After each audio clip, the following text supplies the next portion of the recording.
Hi, it's 14th of February today, and I've just literally finished reading the feedback for an essay that I've written for the module Film Research and Context, and Virginia Crisp is my tutor on that module.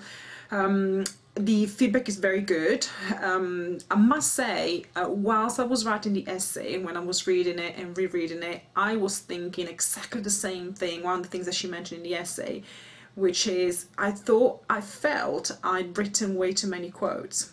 But the reason why I did that, let me explain, is as I was reading, I've done a lot of reading for this essay just because I felt I needed to be informed. I didn't know about the subject, so I needed to do much more reading than the average, that what I normally do.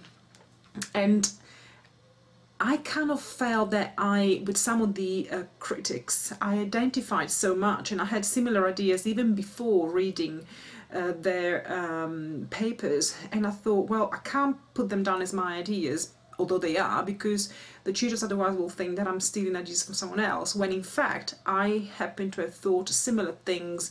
I can think of Doherty's The White Cube, for example, the concept of white cube, as an example, and I just felt that if I hadn't put them in quotes or even paraphrased, I would have come across as though I was trying to do plagiarism. For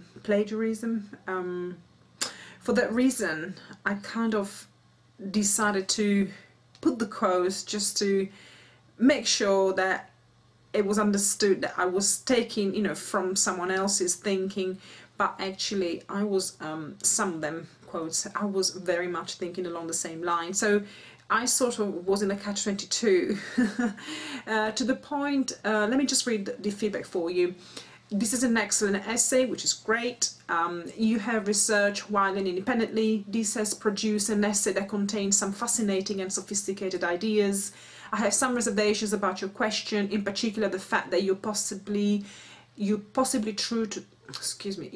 try to tackle, there's a typo there, Ginny, you possibly try to tackle too much into short an essay. This makes your work a little disjointed. Also, you have researched so widely that sometimes your work is overloaded with quotations. This occasionally disrupts the flow of what you're saying, and it would be good if you could paraphrase more and quote less. Totally, I completely agree with that, and I was so thinking that while I was writing, and I didn't do anything about it, so that's a fair point. Nonetheless, this is an excellent piece of work that you should be proud of. Point taken. I will paraphrase more in the future, but I must stress the point that I've made before about sort of feeling and thinking the same thing as some of these critics, and kind of wanting to sort of somehow wanted to make sure that I put those quotes and that I wasn't sort of trying to steal anyone's thoughts and anyone's ideas. I'm very, very happy with the overall feedback, and I've learned a lesson, and the lesson is to follow my instinct. I so knew while I was writing, I just so knew that I needed to A, quote less, B, paraphrase a bit more, and that's exactly what she said. Lesson learned. So if you're still with me, stay tuned, because the essay I've just been talking about is just coming up now. Below, you just have to read below.